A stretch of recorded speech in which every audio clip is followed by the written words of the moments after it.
um dos furacões mais poderosos de todos os tempos, Eu nunca tinha visto nada igual. chega em terra em 1989. Olha a velocidade do vento. O furacão Hugo gera caos em terra. Na época, foi o furacão mais caro dos Estados Unidos. Enquanto está no ar, Não consigo baixar a asa esquerda. A mãe natureza pegou meu avião.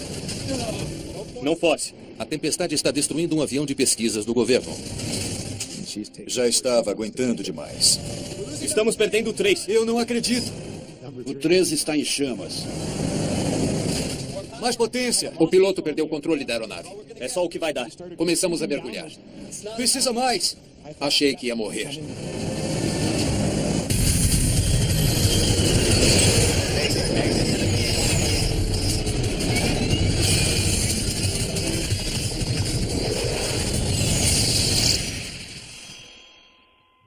Esta é uma história real, baseada em relatórios oficiais e relatos de testemunhas.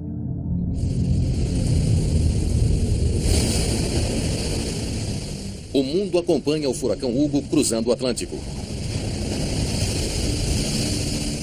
É um ciclone enorme, de mais de 600 quilômetros de largura. A tempestade se aproxima do Caribe e ameaça aterrissar em menos de 2 dias. Em dezenas de ilhas e ao longo da costa americana, as pessoas correm para sair do caminho do Hugo. Você está preparado? Mas acima do oceano, uma equipe de caçadores de furacões está fazendo o oposto. 90? Aqui mostra 95. Eles estão indo direto para o olho do furacão. Quando você se aproxima de um furacão pela primeira vez, sempre fica ansioso, pensando como vai ser. Toda tempestade é diferente, tem uma personalidade diferente e pode ser bem ruim.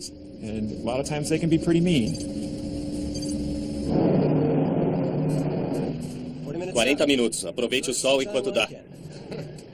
Entendido, aproveitando o sol. O NOAA 42 é um avião de pesquisas da Administração Oceânica e Atmosférica Nacional.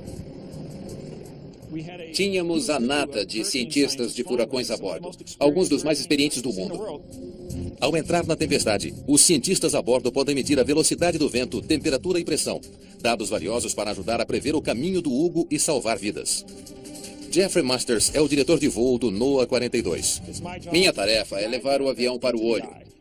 Então digo ao piloto para virar a 10 graus à esquerda ou mudar sua rota. Jerry, vamos seguir 070 até chegar mais perto. Eu dava comandos ao piloto e estudava os ventos para ter certeza de estar indo para o olho. Virando para 070. Valeu, Jeff. Quem está nos controles é Jerry McKim. Piloto da Marinha por 20 anos, ele já pilotou em 4 furacões doidos. As pessoas acham que somos doidos por entrarmos em furacões, mas nenhum de nós quer morrer. Não queremos nos ferir. É o nosso trabalho. O que acha da velocidade? Vamos entrar direto. Continue a 250 nós. O comandante do voo é Lowell Genslinger, um dos mais experientes pilotos de furacão do mundo. Era a minha 13ª temporada. Essa penetração foi a de número 249. Desde que os voos de reconhecimento de furacões começaram na década de 40, 2 tripulações norte-americanas foram perdidas. 70 pessoas mortas. É preciso ser alguém que se arrisca por aí. Nem todos querem fazer isso. A equipe do NOAA decolou de Barbados num turbohélice Orion P3. Ele tem o poder para penetrar a pior das tempestades. É um avião resistente. Tem asas curtas e 4 motores enormes. É muito poderoso, parece um tanque. Ele aguenta turbulência e tudo mais e continua funcionando. É um bom avião. Os P3 são laboratórios voadores e têm mais de 10 milhões de dólares em equipamentos climáticos. Conseguem a melhor imagem do clima que se pode obter no ar. A 45 minutos da tempestade, o NOAA 42 está voando a menos de 1.000 metros de altitude. O cientista Frank Marks monitora o seu radar enquanto se prepara para a missão. Estávamos voando e temos uma boa perspectiva de radar. O olho estava bem óbvio e estávamos concentrados no chamado experimento de energia do furacão. O objetivo era estudar a interação da tempestade com o oceano e, para isso, é preciso voar bem baixo sobre o mar. A missão requer que o avião desça a apenas 450 metros acima da água antes de entrar na tempestade. 30 minutos atrás do NOAA 42, um C-130 da reserva da Força Aérea também se dirige para a tempestade. Vire à esquerda na rota Hugo, direção 066. Será difícil de não ver. Robert Katz é o navegador. Nos disseram que era um furacão enorme. Isso sempre é enervante e emocionante ao mesmo tempo. Os aviões trabalharão juntos dentro da tempestade para obter uma imagem mais completa da força do Hugo para poderem medir o seu perigo quando aterrissar. Se mantivermos essa direção, deverá ser uma reta. Fomos a primeira aeronave a entrar na tempestade. E isso sempre é perigoso, porque o único jeito de saber a força de um furacão é entrar nele. No Centro Nacional de Furacões, em Miami, Miles Lawrence também está de olho no Hugo. Ele precisa saber qual tipo de alerta emitir para aqueles que moram no caminho da tempestade. Eu estava ocupado no centro de furacões, fazendo o levantamento de dados nos mapas, inserindo no computador e tentando fazer uma previsão. Os furacões estão entre as forças mais destrutivas da natureza, causando bilhões de dólares em danos. Desde 1983, eles tomam uma média de 47 vidas por ano. Você pode olhar para a imagem do satélite e ver que tem alguma coisa acontecendo. Sabíamos disso, mas seria tão forte? Nós não sabíamos, não de olhar para a foto do satélite. Temos de ficar de olho neste.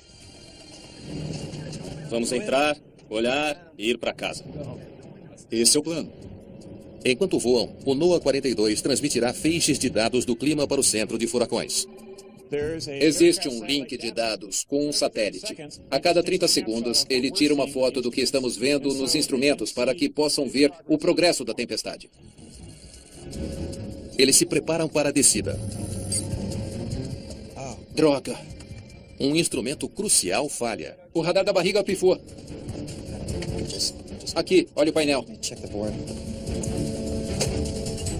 A equipe conta com 2 radares de bordo para ajudar a guiar o voo pela tempestade. E o mais importante falhou. Jeff, estamos na direção certa? Sem o radar na parte de baixo da fuselagem, a tripulação voa parcialmente às cegas. Aguarde, Lowe, o radar da barriga pifou. Tem um radar no nariz. É um radar de banda C, como o radar da barriga, mas não tão potente quanto ele. Vou subir. O do nariz não era de longo alcance e não dava para ver a parede do olho com ele. Estou tentando resolver. Vou falar com o chefe, ok?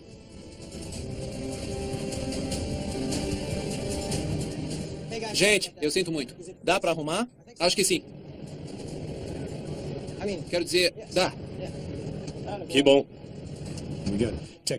Temos técnicos e engenheiros a bordo. Eles mexem e têm de reiniciar, ou seja o que for. A missão está em risco. É ciência importante, bem cara, e você não quer estragar isso não seguindo o plano. Até entrarem, nenhum membro da tripulação saberá a ferocidade da tempestade. Mas imagens de satélite prevêem ventos de até 200 km por hora, que nenhum voo comercial enfrentaria. Sabíamos que seria um furacão acima da categoria 3. E para a tripulação, isso é sempre um voo bem agitado. É assim que chamamos. Os furacões são graduados de 1 a 5. Categoria 3 significa ventos entre 178 e 208 km por hora. Ele pode destruir trailers e causar inundações.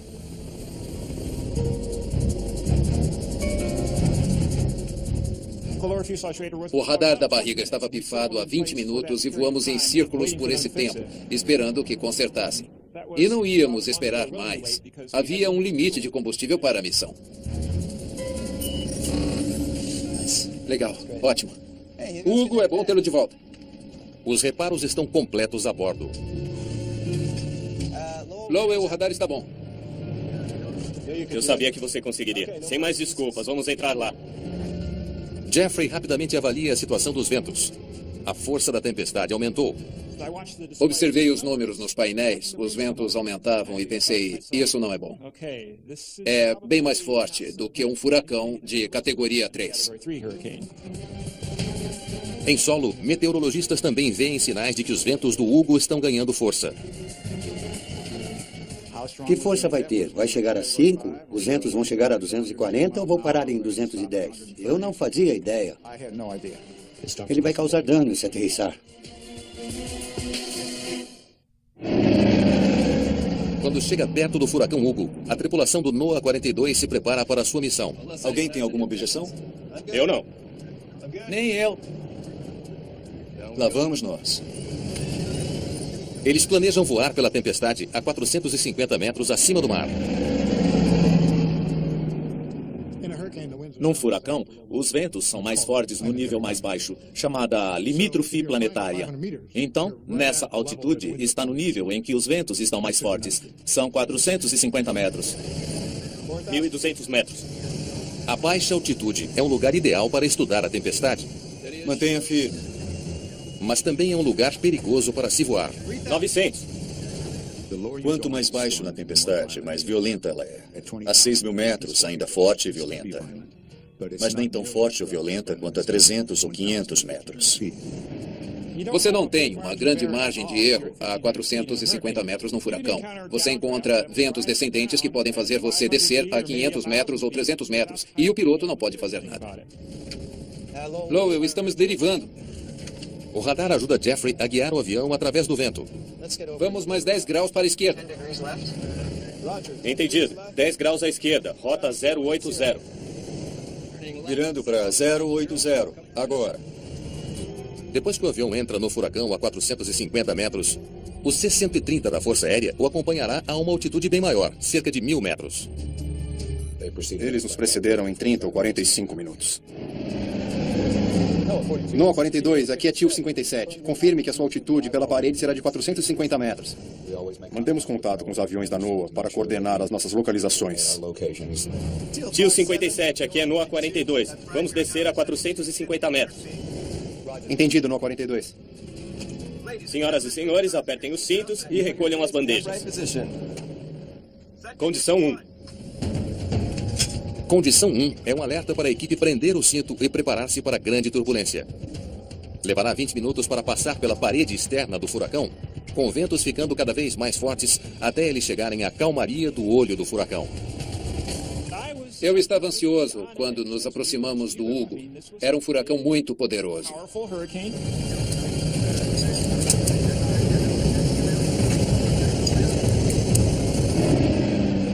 O NOAA 42 penetra os limites da tempestade.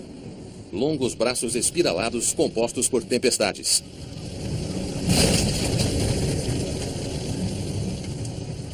Será bem agitado. Na hora fica escuro e você começa a ouvir o som da chuva na fuselagem. As janelas são atingidas pela chuva e dá para ver a ponta da asa ir para cima e para baixo, mas não dá para enxergar longe. Você está dentro de um casulo. Nossa! Foi violento. Estávamos sendo sacudidos até antes de entrar na parede do olho. Não a ponto de perder o controle, mas era muita turbulência. Lowell se une a Jerry nos controles. 2 contra 1. Agora é justo. Os controles são conectados de modo que quando um cara vira à esquerda, o outro cara já está junto. Então é um esforço combinado para manter as asas niveladas e tomar cuidado com a inclinação. Não se vê nada. Você não tem a referência do solo nem do céu. Está voando por instrumentos dentro do avião. Olhando para os horizontes artificiais, os medidores de velocidade, de altura, qualquer ferramenta que tiver na cabine que vai orientar você. Os ventos fortes empurram o avião de lado. Para vencer o vento e voar reto pela tempestade, os pilotos devem manter o avião virado para a esquerda, num ângulo agudo. Os ventos estão no sentido anti-horário quando entramos na parede do olho. Vem da esquerda. Eu preciso apontar o nariz do avião para o vento me manter na rota. É uma hora intensa na cabine. Estamos a pelo menos 45 graus de lado, ou voando a 45 graus fora do nosso centro. Você tem de esquecer para onde está apontando o avião. Só pensar na rota. Estamos saindo da rota. Precisa ir 5 graus para a esquerda. Entendido. 5 graus para a esquerda. 5 graus à esquerda. Com calma, não passe. Era uma chuva pesada. O vento não parava de aumentar. Apesar da turbulência, a equipe continua a coletar dados para a missão. Esperávamos um furacão forte. Então, por que não seguir o plano? No Centro Nacional de Furacões, cientistas recebem um feixe de dados dos aviões.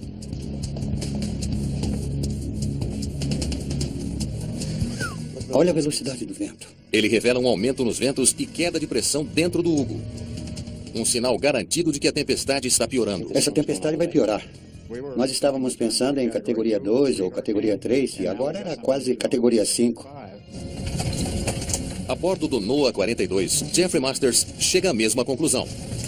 Espero estar enganado. Espero mesmo. Só houve um furacão categoria 5 na história tão para o leste assim.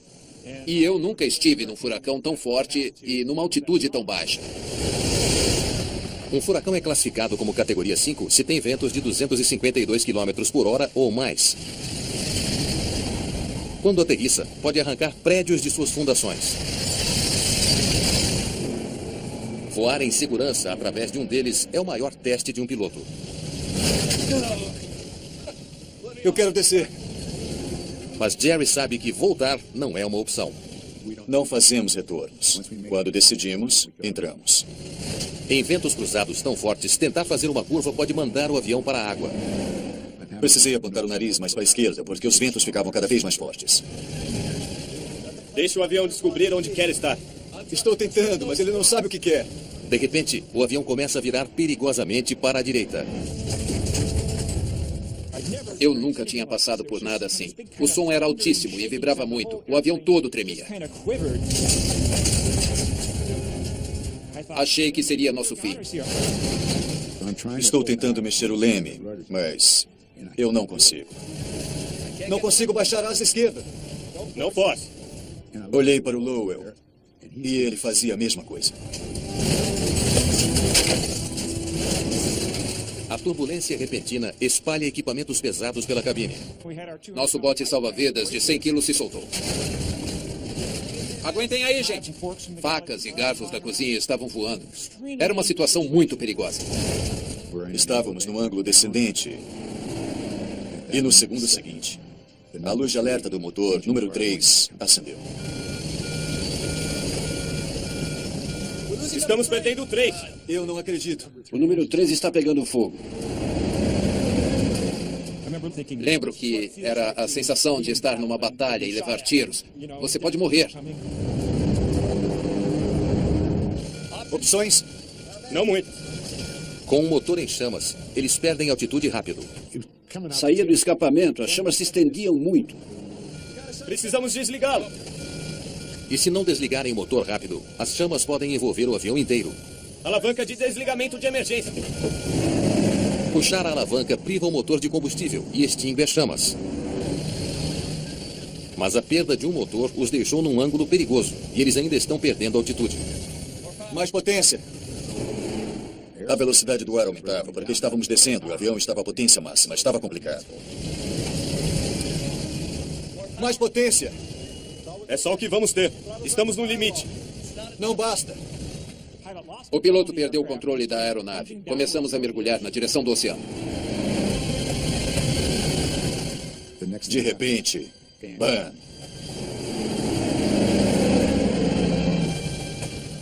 Passamos pela parede. Graças a Deus. Nunca estive tão feliz por ver o interior de um furacão. O avião escapou por pouco, emergindo na segurança relativa do olho do furacão. Houve um grande suspiro de alívio. Estamos no olho, e agora? No olho, o ar está parado. Precisamos subir. É.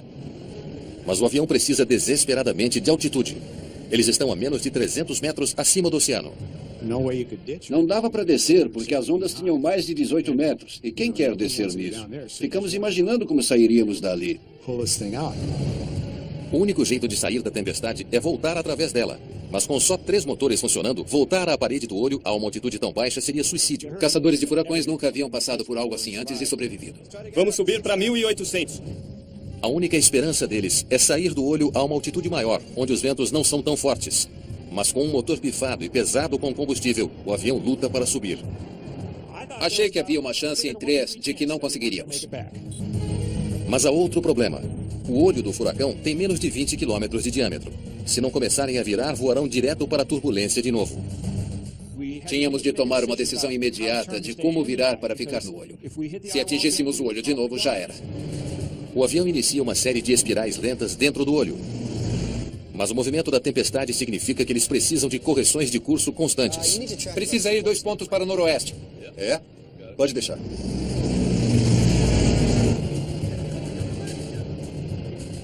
Bela pilotagem. Um furacão como esse sacode. Ele não vai em linha reta. Toda vez que fazíamos um círculo, ele se movia. Você acha que um furacão vai se mover numa só direção, que vai reto, mas ele sacode. Todos estão inteiros? Quase. Você olha em volta e vê um estádio gigante. Vê as nuvens girando devagar e tem uma marcha sinistra de nuvens à sua volta. E agora? Esperamos a cavalaria? Por mim, ótimo. A estratégia ganha tempo para eles pensarem no que fazer a seguir. A única coisa é que não sabíamos como o avião estava em termos de problemas estruturais. E não havia o que fazer em relação a isso. Eles também não sabem se Hugo vai piorar. Se os ventos na parede do olho continuarem aumentando, o NOAA 42 pode ficar preso sem ter como sair. Quando um furacão passa por seu ciclo de intensificação rápida inicial, como o Hugo, às vezes ele pode concentrar seus ventos numa área muito pequena em torno do olho. A única esperança deles é o avião da Força Aérea que ainda se aproxima da tempestade. NOAA 42, aqui é TIL 57. Temos uma emergência, perdemos o motor. A primeira coisa que o NOAA 42 nos disse é que tinha uma emergência e haviam perdido o motor. E houve um silêncio no nosso avião. E eu me lembro de olhar para os pilotos. Eles olharam para nós e todos pensaram: ah, não.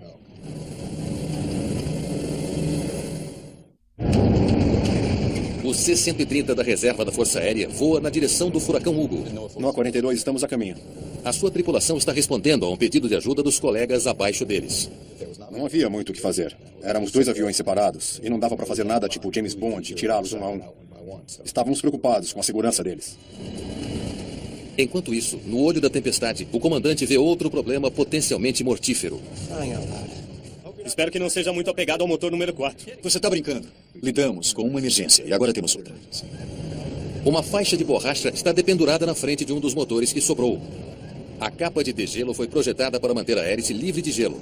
Ela se soltou e pode ser sugada pela entrada de ar do motor, pondo a tripulação num perigo ainda maior. Aquele motor ficaria superaquecido e teríamos de desligá-lo, e isso teria sido desastroso. Se perderem 2 motores do mesmo lado, não haverá como voltar pela tempestade. Passar pela parede do olho com 2 motores teria sido impossível. Uma vez que o C-130 entre no olho, pode voar perto o suficiente para a tripulação avaliar os danos. TIL 57, precisamos de um favor. Não sabemos se podemos subir o bastante com 3 motores. Poderiam descer até nós? Entendido, NOAA 42, iniciando a descida. Eles pareciam bem calmos, mas eu estava alarmado. E sei que a nossa tripulação também. Mas eles tentaram ser os mais casuais possível. A tripulação enfrenta uma decisão crítica. Estamos pesados demais para subir. Quer ejetar combustível? Ejetar combustível pode facilitar a ascensão, mas se ejetarem demais, não conseguirão voltar a Barbados, a mais de 500 quilômetros de distância. Acho que podemos ejetar 7.000 quilos, mas não poderemos desviar do caminho de casa. Preparem-se para ejetar combustível. Desliguem todos os equipamentos, vamos ficar no breu. Certo? Tudo. Os equipamentos eletrônicos podem provocar uma explosão. Quando você ejeta combustível, ele sai por cima da asa. Se alguém estiver falando no rádio ou algum outro emissor soltar faíscas, pode haver um incêndio. Interruptor de ejeção? Lá vai. There goes. Ejetamos por 10 ou 15 minutos e nos livramos de todo o combustível possível.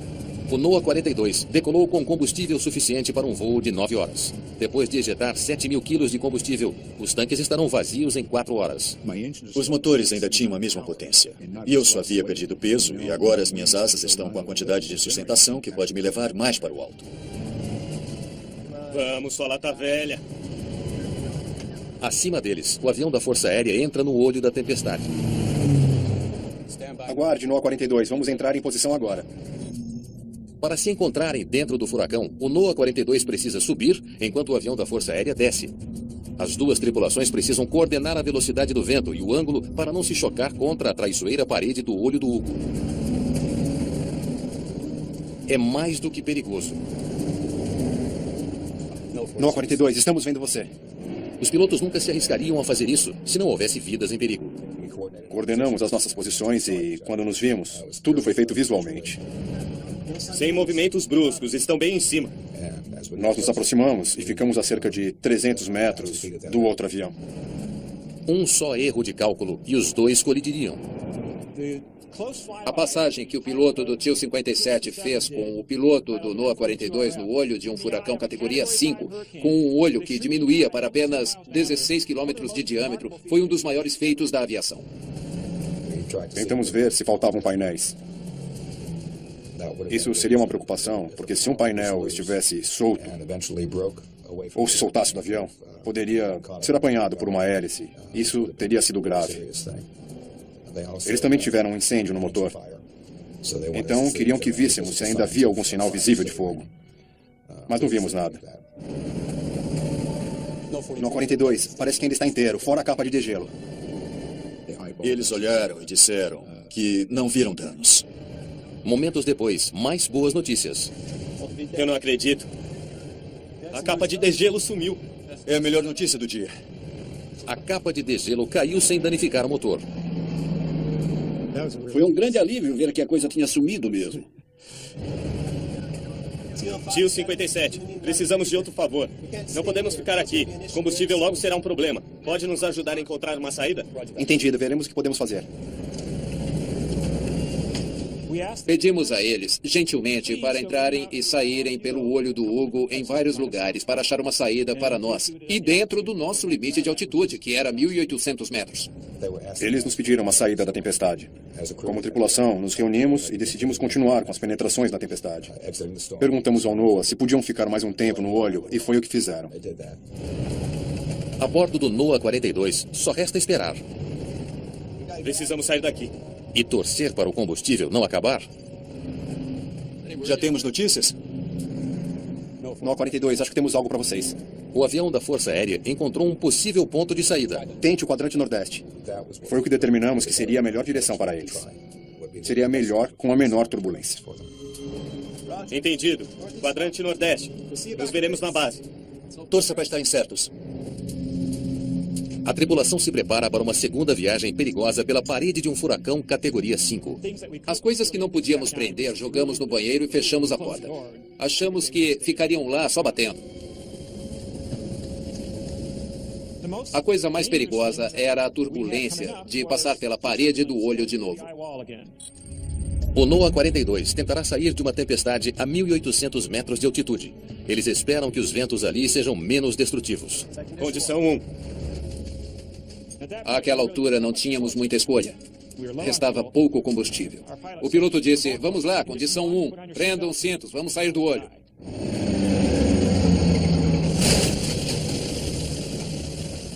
Não tínhamos certeza de que não haveria uma pane e cairíamos no Atlântico. Teríamos de passar pela chuva e pelas partes externas do furacão. Estávamos preocupados com o voo de volta. Podíamos não conseguir. A tripulação da Força Aérea escolheu bem o ponto de saída. Há menos turbulência nessa altitude. Isso é muito melhor. Após uma jornada tensa de 20 minutos pela tempestade que quase a matou, a tripulação finalmente escapa das garras poderosas do Hugo. O sol estava brilhando acima de nós e eu disse, aleluia, louvem o Senhor, nós vamos para casa. Meu Deus.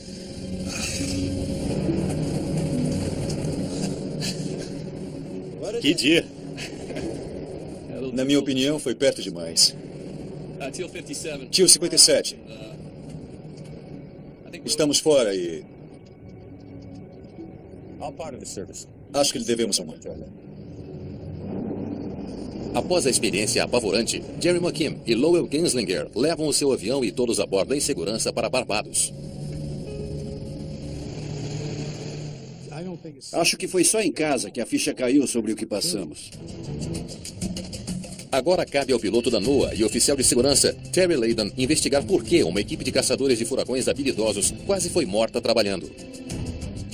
Há muito risco e pode se repetir se você não descobrir o que houve. A primeira coisa é desmontar o motor.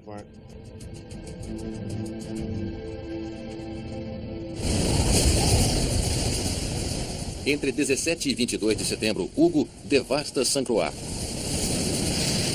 E depois arrasa Charleston, na Carolina do Sul. A tempestade causa mais de 9 bilhões de dólares em danos e tira 49 vidas.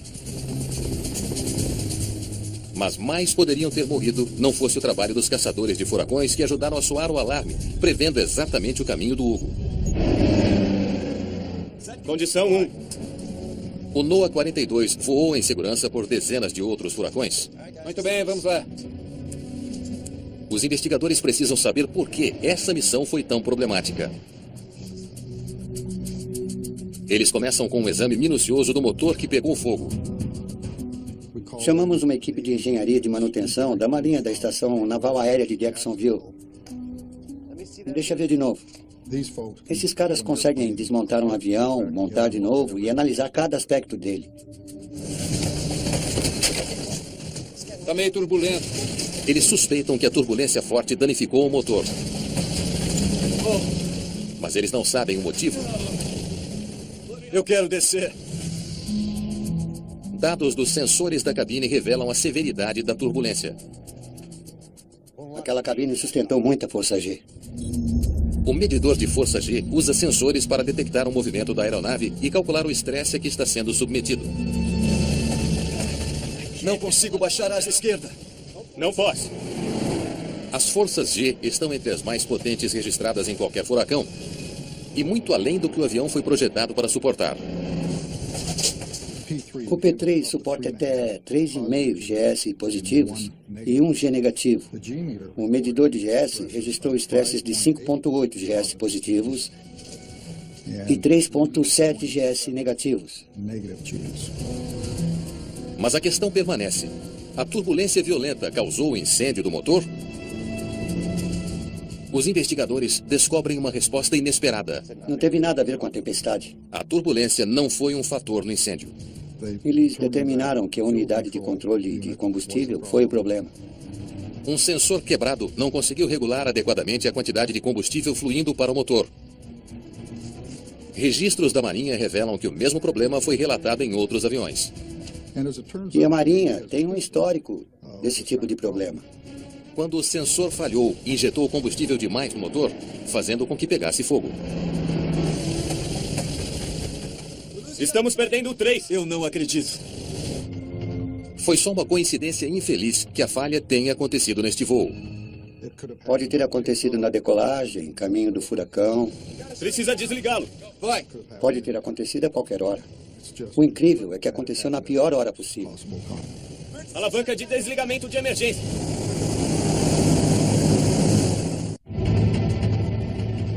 Embora a tempestade não tenha causado um incêndio no motor, causou danos ao avião. Espero que não seja muito apegado ao motor 4. É brincadeira? A capa de degelo solta ameaçou desligar o segundo motor, o que resultaria num desastre certo. Poderia ser apanhado pela hélice e desligaria o motor 4. Mas tivemos sorte, não aconteceu. Eles imaginam por que o Hugo continha uma turbulência tão forte. Quando a equipe estuda os dados científicos do voo, encontra a resposta. Não é à toa que tivemos problemas. Os ventos violentos que sacudiram o avião deles foram causados por um fenômeno climático incomum que nunca foi visto antes. A parede do olho da tempestade estava pontilhada de áreas semelhantes a tornados, chamadas mesovórtices, onde a velocidade dos ventos chegou a 320 km por hora. O NOAA 42 teve a infelicidade de voar diretamente para um deles. Os investigadores ainda têm uma pergunta importante sobre o futuro dos voos de pesquisa de furacões. Quando a próxima grande tempestade se formar, lá vamos nós. Como eles podem manter os caçadores de furacões mais seguros quando voam para dentro do olho de uma tempestade? Investigadores entrevistam cada membro da tripulação dos caçadores de furacões. Já voamos a 450 metros antes, sem problemas. Não estávamos pensando no que poderia acontecer. Estávamos tomando decisões baseadas em experiências passadas, em conhecimentos passados, não esperando o inesperado. Não tivemos tempo para analisar a tempestade antes do radar pifar. Droga. O radar da barriga pifou. O sistema de radar quebrado deixou-os com menos tempo para avaliar a tempestade e tornou uma situação estressante ainda pior. Olhando para trás, o diretor de voo, Jeffrey Masters, acha que a missão poderia ter sido mais segura. Condição 1. Não deveria estar voando tão baixo com tanto combustível. Estamos pesados demais para subir. Quer esgotar combustível? Quando inicia uma missão, tem uma grande carga de combustível e isso é mais estresse nas asas. Acho que podemos ejetar 7.000 quilos. Faz sentido entrar em grande altitude e então cumprir a missão numa altitude menor depois, com menos combustível. Entramos, damos uma olhada e vamos para casa. Esse é o plano. Fizeram o possível para apoiar a missão científica. Fazer o trabalho de baixa altitude antes. Todos estariam descansados e terminaríamos tudo no início do voo.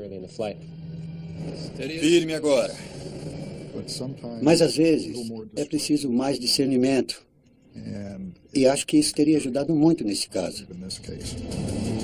Depois desse incidente, a NOAA fez uma série de mudanças para manter os caçadores de furacões mais seguros. O primeiro avião a entrar na tempestade agora entra a não menos de 1.500 metros, onde as correntes de ar ascendentes e descendentes são bem menos violentas. É uma ótima recomendação de segurança. Depois que descobre como é uma tempestade, você pode entrar e fazer todas as pesquisas complicadas. E descer com o avião, obter os números de que precisa, fazer os cálculos e tudo, e garantir a sua segurança. Lowell, o radar funciona. Eles também garantem que as tripulações sempre revisem a estratégia da missão antes de entrar numa tempestade. Já me perguntaram muitas vezes por que continuamos entrando em furacões. Faz isso há 32 anos. Por que precisa continuar? E eu digo, porque toda vez que vou lá, vejo algo diferente, aprendo algo novo. Meteorologistas esperam que as descobertas feitas pelo NOAA 42 ajudem a melhorar as previsões de furacões e a salvar vidas. Custa milhões e milhões de dólares para evacuar 1,5 km da costa. Se reduzíssemos a costa a 1,5 km, isso seria mágico, não é? Mas nós tivemos que evacuar uma faixa de 16 quilômetros, confiando que éramos bons nisso. Acho que isso é uma meta. O NOAA 42 foi reparado e ainda voou para dentro de mais 30 furacões sem outro incidente grave. O Hugo foi um daqueles furacões inesquecíveis do ponto de vista de tripulação. Em toda a minha carreira, já penetrei em cerca de 200 furacões. Não me lembro de todos, mas me lembro do Hugo. Mais potência! Sempre penso que estava lá por um motivo. Estava lá para fazer o meu trabalho. Vai! Acho que fizemos um trabalho fantástico pilotando o avião. Bela pilotagem. E todos no avião trabalharam bem. Aguentem aí, rapazes. Estávamos no lugar errado, na hora errada e numa parte ruim do oceano. E temos sorte de estarmos vivos. Aleluia!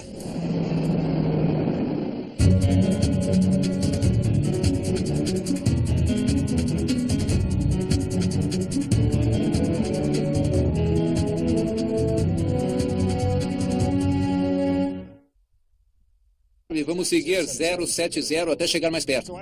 Eu dava comandos ao piloto e estudava os ventos para ter certeza de estar indo para o olho. Virando para 070. Valeu, Jeff. Quem está nos controles é Jerry McKim. Piloto da Marinha por 20 anos, ele já pilotou em 4 furacões doidos. As pessoas acham que somos doidos por entrarmos em furacões, mas nenhum de nós quer morrer. Não queremos nos ferir. É o nosso trabalho. O que acha da velocidade? Vamos entrar direto. Continue a 250 nós. O comandante do voo é Lowell Genslinger, um dos mais experientes pilotos de furacão do mundo. Era a minha 13ª temporada. Essa penetração foi a de número 249. Desde que os voos de reconhecimento de furacões começaram, na década de 40, 2 tripulações norte-americanas foram perdidas. 70 pessoas mortas. É preciso ser alguém que...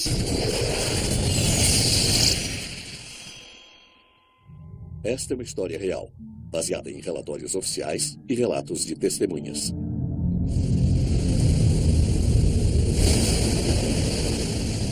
O mundo acompanha o furacão Hugo cruzando o Atlântico. É um ciclone enorme, de mais de 600 quilômetros de largura. A tempestade se aproxima do Caribe e ameaça aterrissar em menos de 2 dias. Em dezenas de ilhas e ao longo da costa americana, as pessoas correm para sair do caminho do Hugo. Você está preparado? Mas acima do oceano, uma equipe de caçadores de furacões está fazendo o oposto. 90? Aqui mostra 95. Eles estão indo direto para o olho do furacão. Quando você se aproxima de um furacão pela primeira... Um dos furacões mais poderosos de todos os tempos. Eu nunca tinha visto nada igual. chega em terra em 1989. Olha a velocidade do vento. O furacão Hugo gera caos em terra. Na época, foi o furacão mais caro dos Estados Unidos. Enquanto está no ar, Não consigo baixar a asa esquerda. A mãe natureza pegou meu avião. Não force. a tempestade está destruindo um avião de pesquisas do governo. Já estava aguentando demais. Estamos perdendo o 3. Eu não acredito. O 13 está em chamas. Mais potência. O piloto perdeu o controle da aeronave. É só o que vai dar. Começamos a mergulhar. Precisa mais. Achei que ia morrer.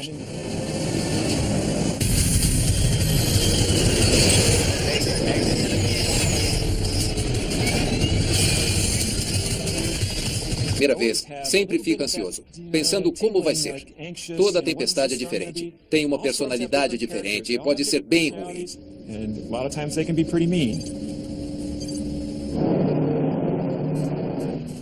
40 minutos. Aproveite o sol enquanto dá. Entendido, aproveitando o sol. O NOAA 42 é um avião de pesquisas da Administração Oceânica e Atmosférica Nacional. Tínhamos a nata de cientistas de furacões a bordo, alguns dos mais experientes do mundo. Ao entrar na tempestade, os cientistas a bordo podem medir a velocidade do vento, temperatura e pressão, dados valiosos para ajudar a prever o caminho do Hugo e salvar vidas. Jeffrey Masters é o diretor de voo do NOAA 42. Minha tarefa é levar o avião para o olho. Então digo ao piloto para virar a 10 graus à esquerda ou mudar sua rota. Se arrisca por aí. Nem todos querem fazer isso. A equipe do NOAA decolou de Barbados num turbohélice Orion P3. Ele tem o poder para penetrar a pior das tempestades. É um avião resistente. Tem asas curtas e 4 motores enormes. É muito poderoso, parece um tanque. Ele aguenta turbulência e tudo mais e continua funcionando. É um bom avião.